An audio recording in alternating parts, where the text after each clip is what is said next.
أعوذ بالله من الشيطان اللعين الرجيم. بسم الله الرحمن الرحيم.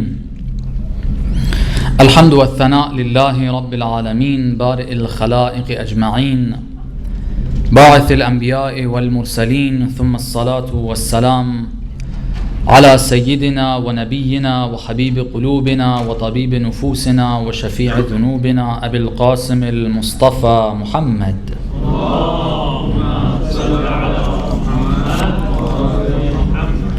وعلى أهل بيته الطيبين الطاهرين المعصومين المكرمين المنتجبين، لا سيما بقية الله في الأراضين، روحي وأرواح العالمين لتراب مقدمه الفداء، ولعنة الله على أعدائهم أجمعين إلى قيام يوم الدين.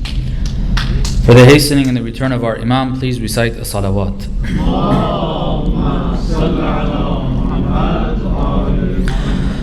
As human beings living in this world, part of life, a very natural part of life that everybody faces at some point in their life, and at different points actually in their lives, it's not just something that comes once and it's gone, is difficulty. We go through difficult times. Sometimes very, very difficult times. And we have difficulty coping with the situation, with the circumstances we're in, and moving forward and moving in the right direction and keep going. Sometimes the situation becomes so difficult for some people that they decide that they have had enough of this world and they just want to end their life. Okay,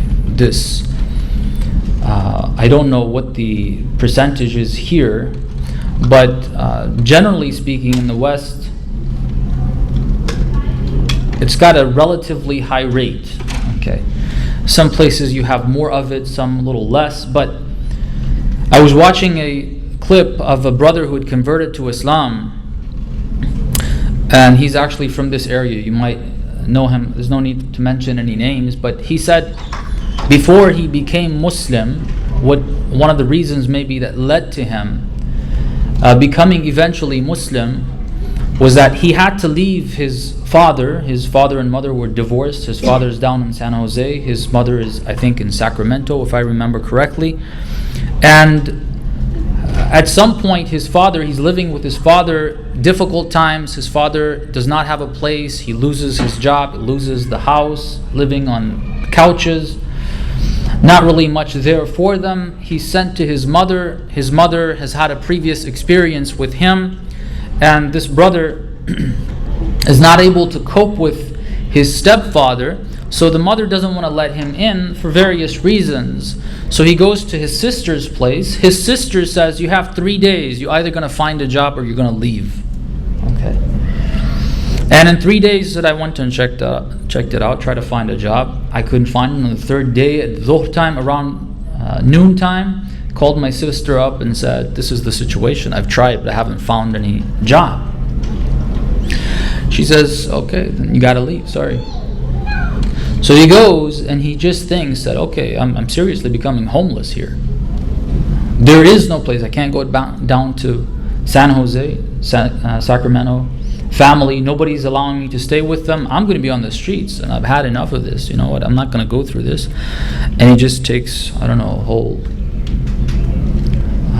container of Tylenol or whatever. He's over there struggling, and he's saved. Allah subhanahu wa ta'ala saves him.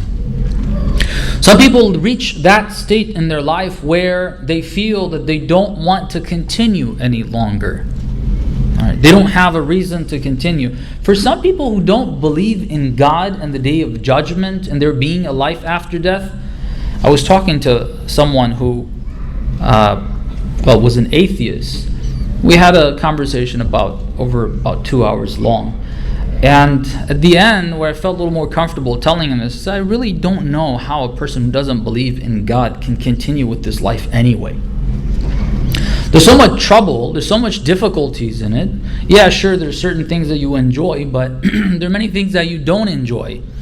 And logically, if I just decide, I look at it and it's like, yeah, some people may prefer to enjoy what they can enjoy, and also at the same time go through the difficulties. But if it were to me, I said, okay, if there's nothing really after this, then I would prefer to end it right now. Like, why not? Like, what would be the reason to keep me from that? So a lot of people go through difficulty, through hardship in their lives, and sometimes it reaches that state. For a lot of the believers, hopefully it doesn't reach that state, although sometimes it does. But sometimes the difficulties prevent us from moving in what we had identified previously as the right direction in life. Okay, whether it's studies, university, a job, family, okay, living together, husband and wife. A lot of times people reach a situation that they feel that, okay, this is enough and I want out. Now sometimes it is really the right time to end it, and people don't identify that. But sometimes it's really not. The first couple of few years of married life, brothers and sisters, is a time where you guys are going to be bonding with one another, and therefore there are going to be difficulties. There's definitely going to be loads of difficulties, and you have to manage through that. So anyhow, these are just examples. We go through life, we make decisions, and when we try to follow through and continue with what we're doing, especially the better decisions, we face difficulty, challenges, hardships. Especially those who want to do what's right in life. Okay. Those who are thinking of preparing for the coming of the Imam, they're thinking on a much, much greater scale, okay, of being effective, being active, and doing things. That means there's going to be a lot more difficulties. This is going to be natural. We have hadith.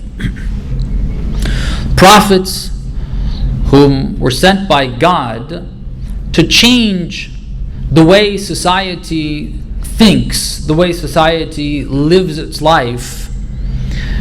These prophets, according to hadith, are faced with most challenges. In other words, they get more than everybody else. And then whoever tries to be closest to them, resembling them most, they're going to be facing a lot of trials and tribulations as well. They will receive that bala. On this path, we've been talking about this. We've been talking about moving towards actually doing something in this month of Ramadan for ourselves, and then to try to move in a direction where we can say we have done our share in this collective move, social move towards preparing our societies for the coming of our Imam. We want to do something like that. So we will face these difficulties. Even if we're living our regular lives, there's a verse of the Holy Quran we shouldn't forget. Inna ma'al usri yusra, that Allah subhanahu wa ta'ala speaks to the Holy Prophet. There's hardship and ease in this life for everybody. There is no one in this world that is going to be having it all easy going and no difficulties, no problems at all. You will not have anyone like that. And you will not have anyone that is only going to have difficulties and hardships either. This world is a mixture of both. You're going to have both. But when we want to make the right choices, the right decisions, a necessary tool, instrument that we're going to have in order to deal with these difficulties and hardships, to move forward, whether it's in our personal life, in our studies, in our careers, in our family lives, in our relationship with our spouse, with our parents, with our siblings, and so on and so forth. A very, very, very important tool that we need to have, a weapon we need to carry, is tawakul. Tawakul is extremely, extremely important. I want to talk a little bit about that, and let's see how much our time allows us, because we're told that we're going to have to cut this short tonight. And according to what I've been told, I only have 8 minutes. I was supposed to finish at 10:10, and we started about 12 minutes ago, I believe. So let's see how much of this we can get done tonight. I looked through the ahadith and the verses of the Holy Quran. For those who've recited the verses of the Holy Quran, we try to do that, and I hope we're able to do it at least once. Go from the beginning, Surah Al-Fatiha, all the way to Surah An-Nas. You come across the word tawakul and اتخذوه wakila and so on and so forth many times in the Holy Quran. Alright, so it's something that's repeated in the Holy Quran.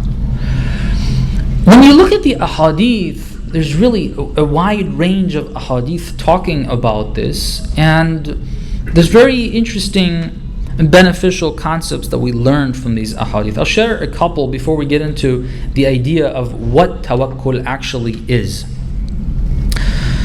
There's a book that has compiled some of the sayings of Imam al-Sadiq salamullah alayh.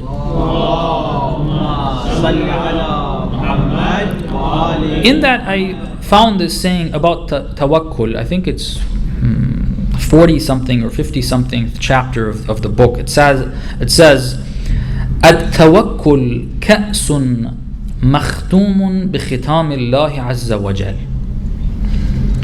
فلا يشرب بها ولا يفض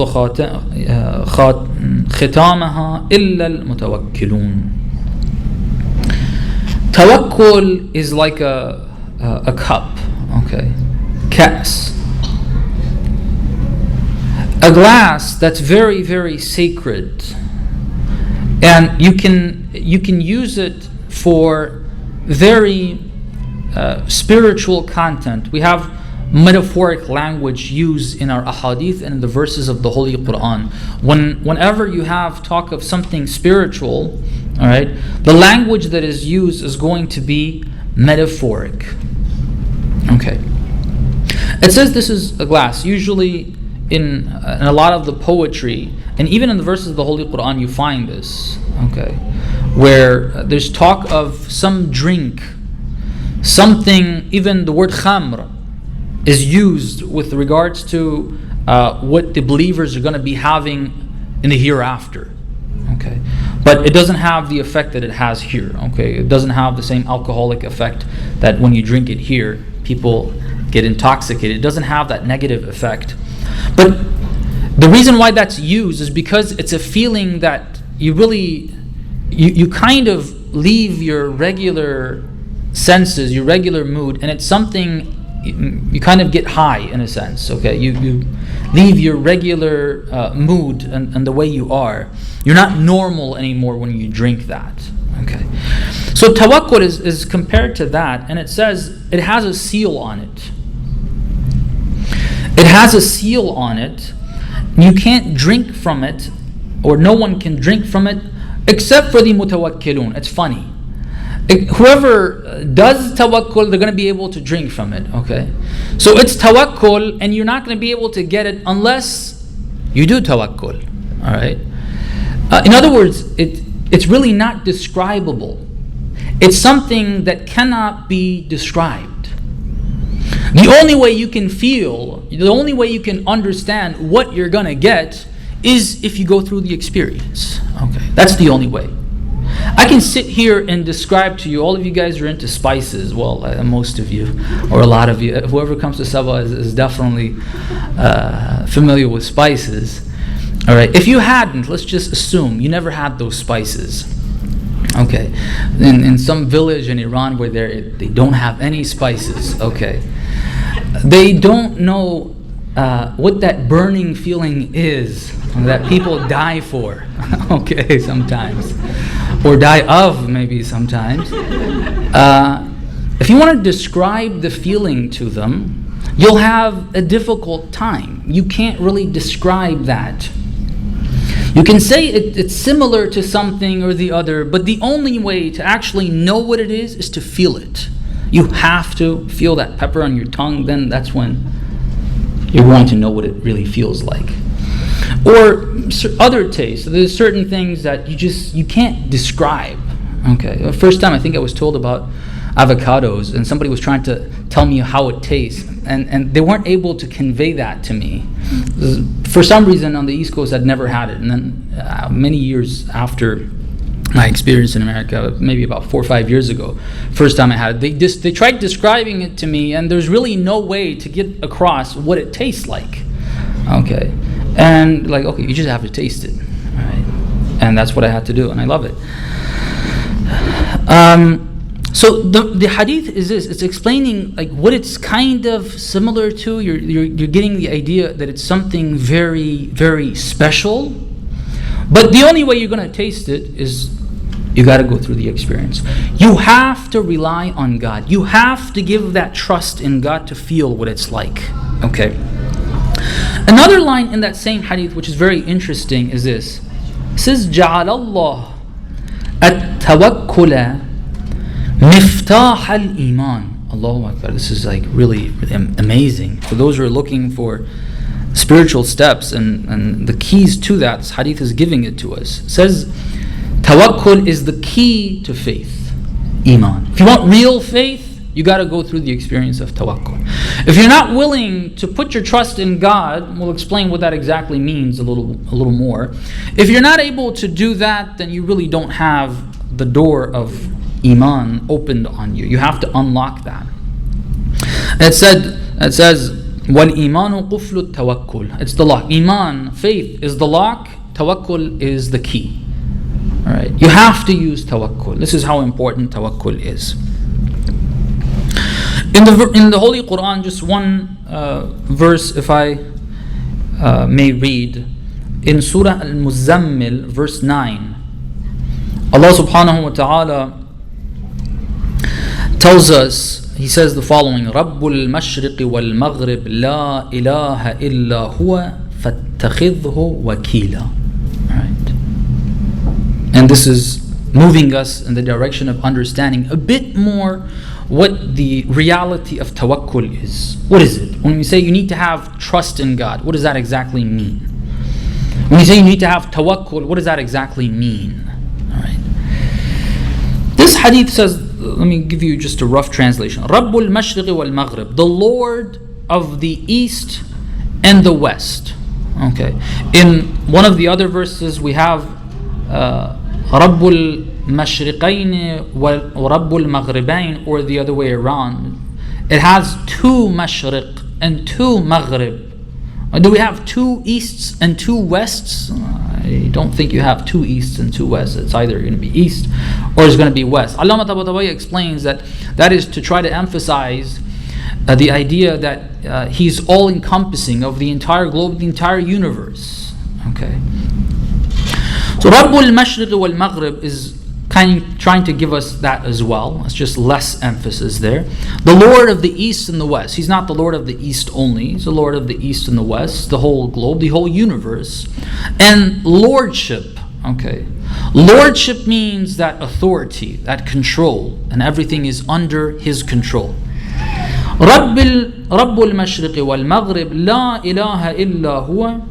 There is no one that's worthy of worship except for Allah subhanahu wa ta'ala, which I'll leave that for your thought. And maybe I believe if you check out theological instructions of Ayatullah Misbah, he has a very nice explanation of how La ilaha illallah explains the idea of there's no creator but God, there's no Lord but God, and there's no one worthy of worship except for Allah subhanahu wa ta'ala. So since La ilaha illa huwa, He is the Lord of Mashriq and Maghrib, the conclusion of that is فَاتَّخِذْهُ wakila. This is the meaning of tawakkul. Take Him as a wakil. What is the meaning of wakil? Wakil is basically your attorney. Okay, you want to do something, you hand it over to them to do. Okay, I just give this task to this person to do, and I just leave it to them. I don't take care of it myself. This is a wakil. All right.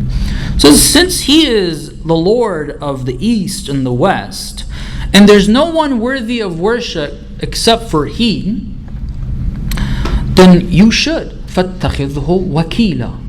Put your affairs in His hands. Give it to Him. hand over the keys, let Him take care of your affairs. All right, completely, right? Completely hand it over. God, you're taking care of this. I'm not taking care of it.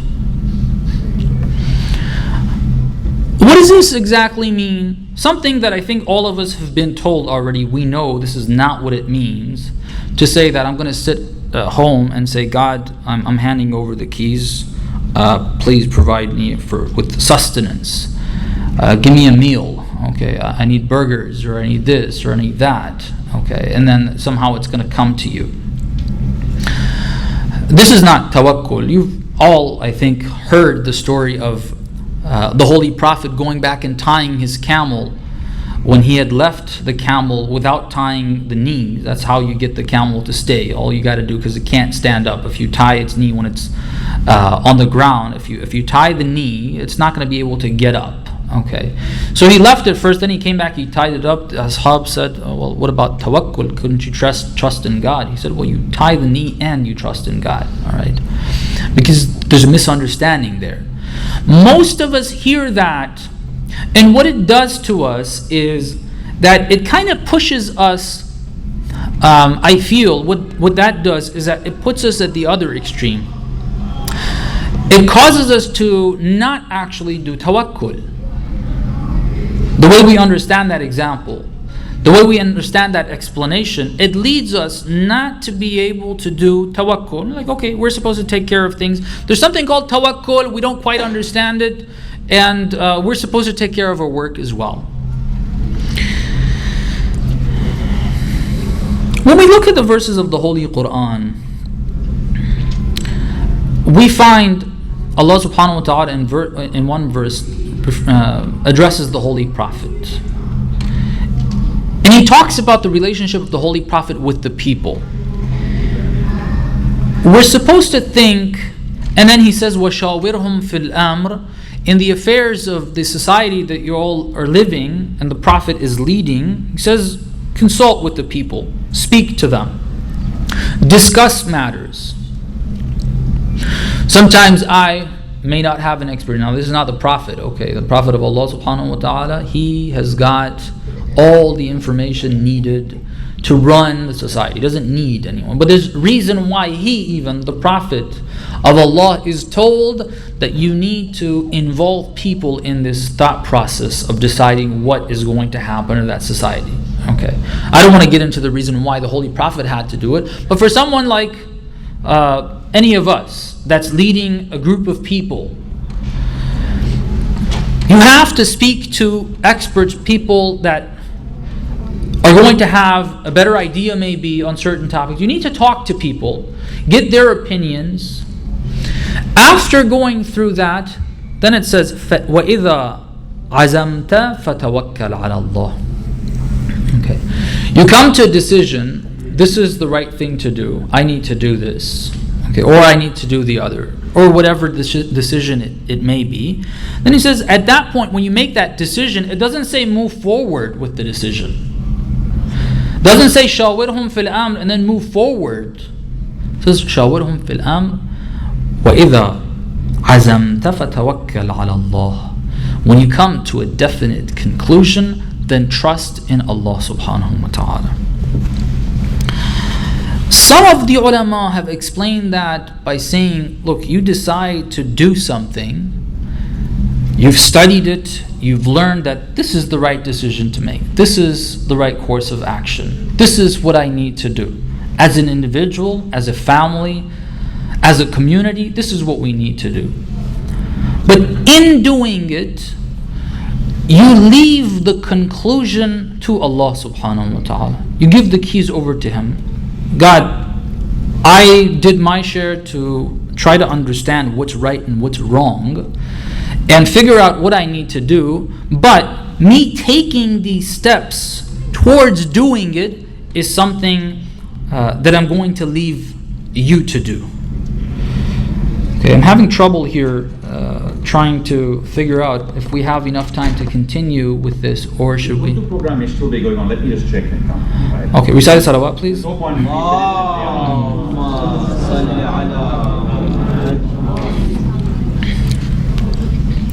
Because if I start with this, 3 minutes?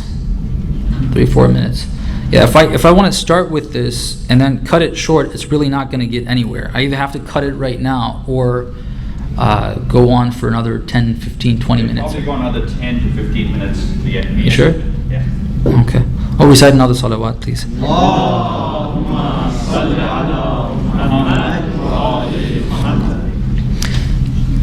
When I looked at one of the ahadith, and I'll read part of that, it was a very interesting line that we'll get to. But tawakkul doesn't have to do with the outward expression of what you're doing. Tawakkul doesn't necessarily, I'll put it this way, doesn't necessarily have to do with whether you're going to choose to do one thing or the other. Alright? It mainly has to do with the way your mindset, the way your soul, the way that inner self of yours that is making this decision and causing this body of yours to move in that direction, to say things, to do things, what the understanding that it has, the understanding that you and I have when we're doing something is going to be. Okay, let me read a hadith to you with regards to this, and I hope in the course of this it can become a little more clear with the idea of giving the keys to God. Let Him take control. Have Him take control of this. I'm doing it. It appears that I'm doing it in all of what the Holy Prophet did, any prophets have done, any of the Imams have done. They did it apparently, but they had always this connection with Allah subhanahu wa ta'ala, and they see it as something that God is doing, and they leave the conclusion. They don't know what the result is going to be. Sometimes when we start on something at the beginning of your studies, for example, your career, we want to accomplish that. I want to come to the end of it. I start this course and I want to be able to finish, become a physician, for example, something that's very common in our communities, or an engineer. These two are usually what people are pushed to become, doctors or engineers. Of course, I don't know if that's like that here in Northern California, but in many of our communities, that's what people come, their mindset is that. You don't become lawyers, you don't become political scientists, you become engineers or doctors. When you set out to study that, you want to accomplish that goal. You want to be able to reach the end of that. You want to become a physician, you want to become an engineer, and so on and so forth. Or when you go in and you're applying for a job, when you've decided, okay, this is a good job, you want to take that, you go in, you want to actually get that job. You want to work in that field. If you hope those who are not married, you get in the process of looking and trying to find a good spouse, and then once you found someone that you think is good, 50% of it is done, you've decided this is a good deal, okay, and you're trying to figure out if the other party is also going to agree to this or not. You really want to give it everything and try to make this happen, all right? When you set out to do that and you trust in God, the way we sometimes understand is that, okay, I want to have this happen. I want this accomplished. Tawakkul means that I leave it. I think this is right. I think this is what I need to do. And I've exhausted all my resources to come to that conclusion. But once I come to the conclusion, I'm like, okay, this is what I set out to do, but God, it's in your hands and you make things happen. And that means, part of what that means is that the outcome is not in my hands. And understanding that and actually feeling like I'm handing over the keys, and whatever you want, whatever conclusion you think is right, whatever outcome you want from this, I want that. And this is a very important understanding to have, that not necessarily what we're going to be doing is something, or the outcome that we're looking for is something that's beneficial for us or for our communities and what have you. Let me read that hadith. The hadith is found in Al-Kafi. Before I read the hadith, let me give you the background of it. This person, a bunch of the believers were, I don't know if it was Hajj, they were traveling somewhere. One of them, their budget came short. They didn't have any more to live off of. And one of the companions asked and said, so where are you looking to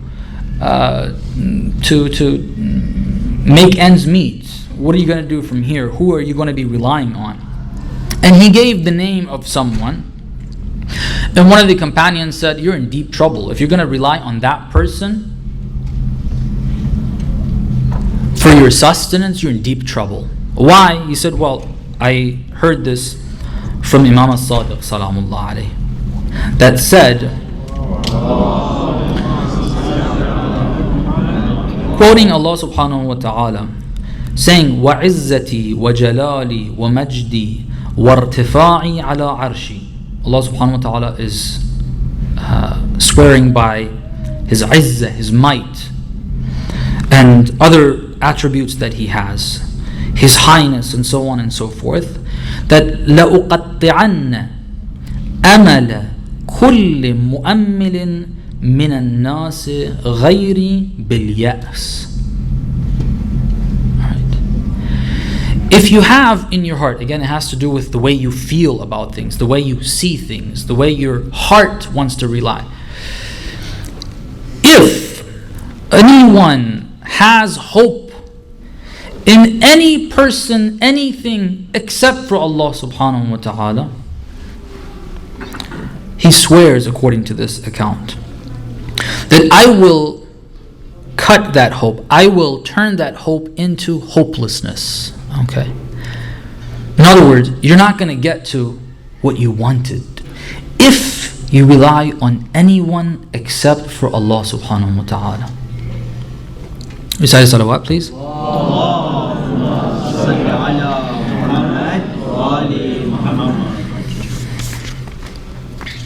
We have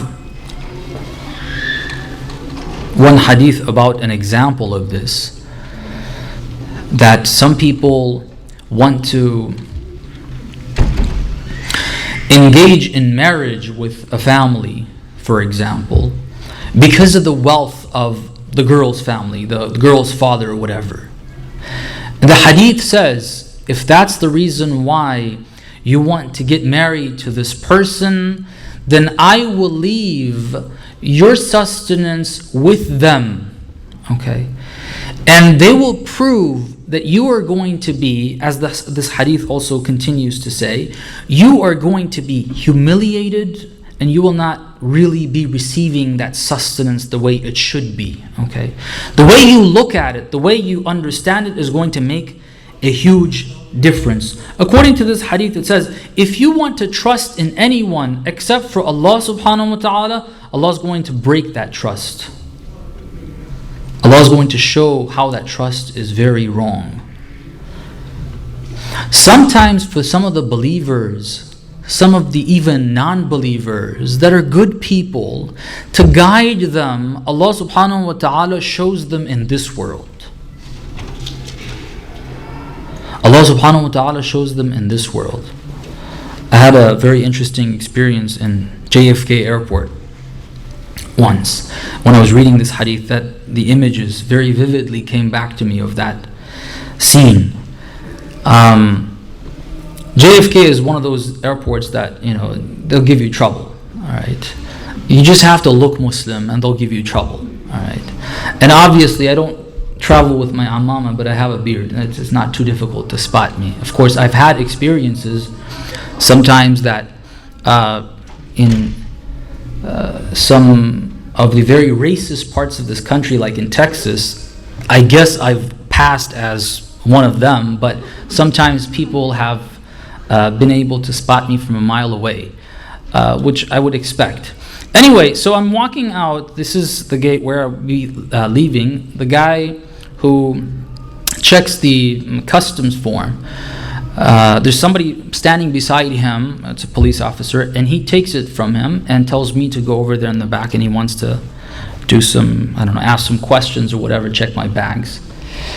And when I go over there to have this, well, he wants to ask the questions and so on, I realize the guy has a very thick accent. He's not American. He was born and raised somewhere else, and then he's moved over here to the US. But he's somehow ended up in the police force, immigration.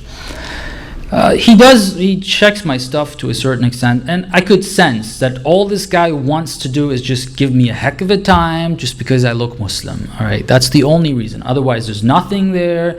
The form is filled out. There's no issue at all. The only reason why he wants to give me a heck of a time is just because I look Muslim. All right, because other times I have been given trouble, but there's reasons for it.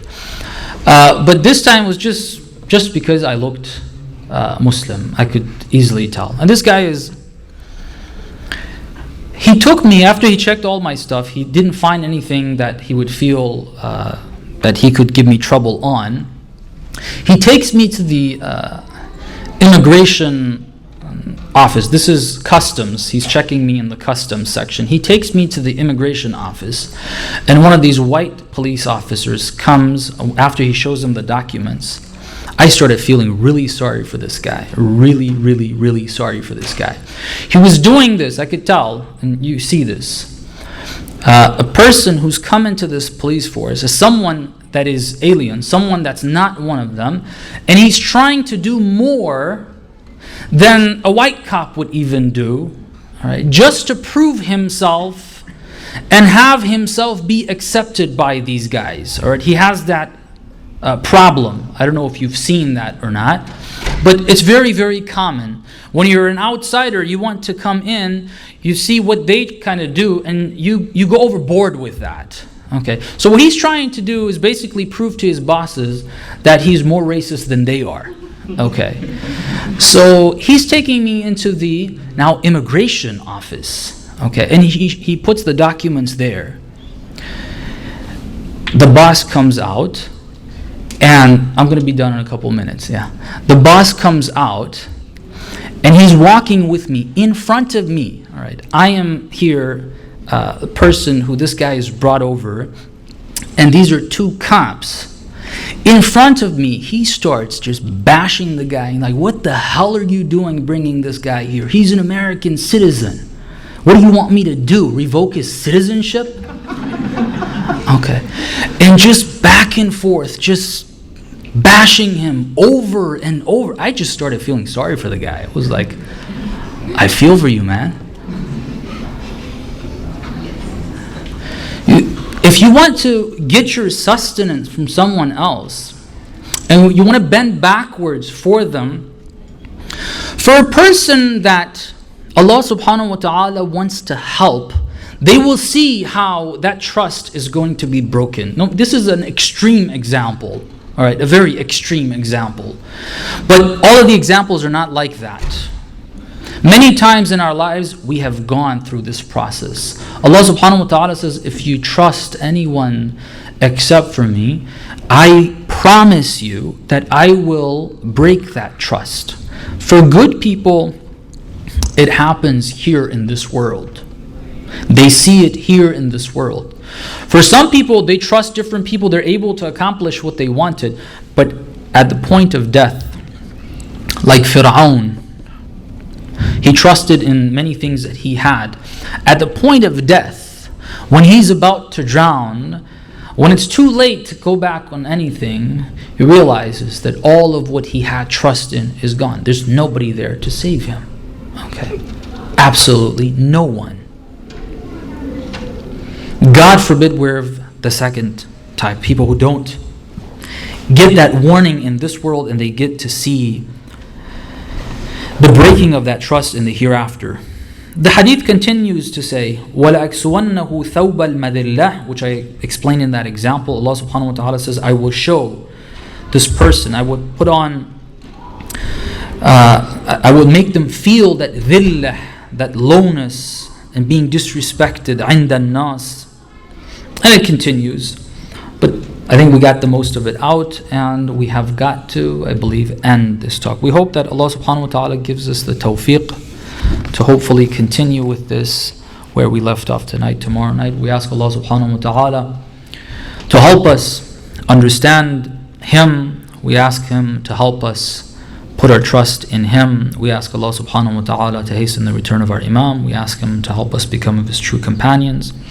We ask Allah subhanahu wa ta'ala to prolong the life of and give good health to all those who are helping the cause of Islam, especially the Maraja and especially the leader.